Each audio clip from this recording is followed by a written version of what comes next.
Hey everyone, my name is Ihascupquake and today I'm going to draw my life.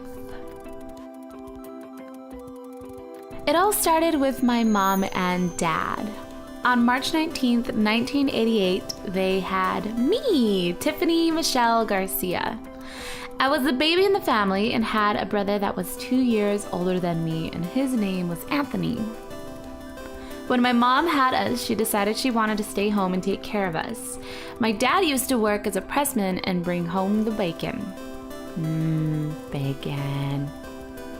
I always loved the way he smelled when he came home, like a newly printed book or poster. He would work nights, so in the daytime we would always have to be quiet because he was sleeping.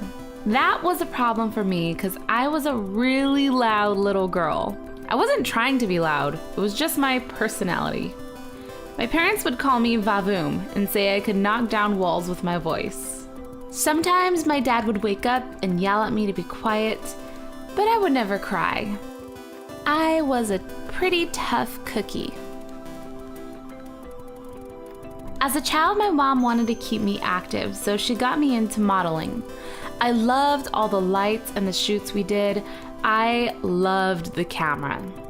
I would have to leave school early sometimes and miss out on field trips since I was busy modeling, and I didn't like that, so I told my mom I wanted to be with my friends, and after that, I stopped modeling. Instead, she put me in all types of sports. Figure skating, ballet, swimming, soccer, softball. I loved it. I used to always look forward to a mini Olympics event my elementary school had because I was a really fast runner. I remember one time during a race, a girl named Chanel pushed me into a pole because she wanted to beat me. I fell and couldn't finish the race. This was a point in my life where I realized that there are some really hateful people out there, and I didn't want to be like them. I was raised to be nice to everyone since you don't know what they're going through in their life, and I still live up to that to this day. My parents sent me to private school after that. Throughout school, people found it easy to pick on me. I would always laugh it off and act like it wouldn't bother me. I always kept a smile on my face because honestly, smiling tricked me into being happy.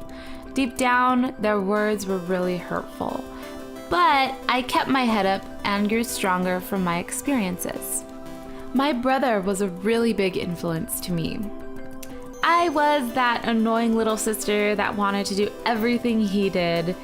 I would just sit and watch him play video games and was too scared to actually play because I didn't want to mess up in front of him. I also picked up skateboarding because I would see him skating outside with his friends every day, and I used to practice every single day for hours trying to land a kickflip.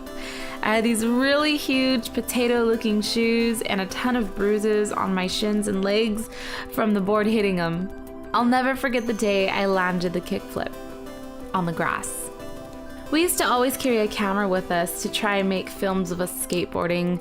We planned on submitting them to skate companies to get sponsored, but that never happened. We started going to LANs because they had super fast computers and we could play games with each other, and that's when I picked up my first FPS, which was Counter-Strike.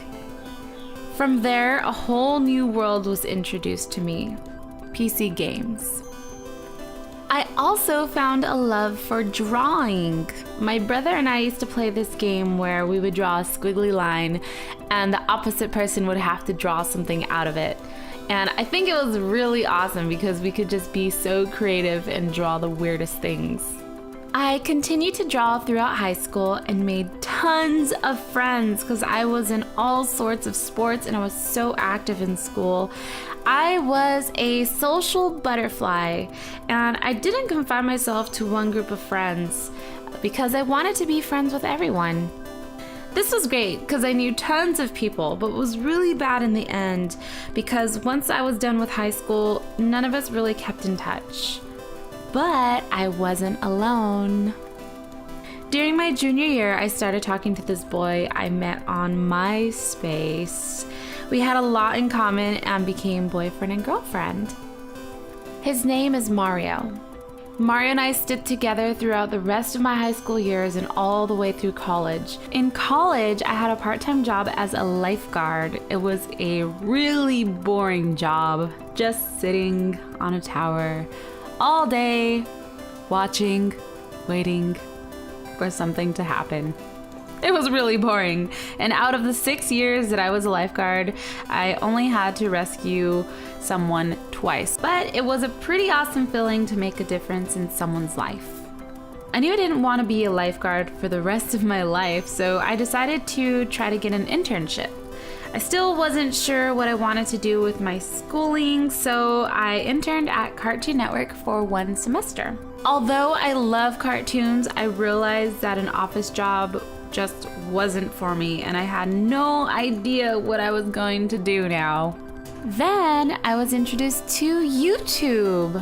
One of Mario's friends asked me if I would be interested in making videos for a company's YouTube channel called Machinima Realm.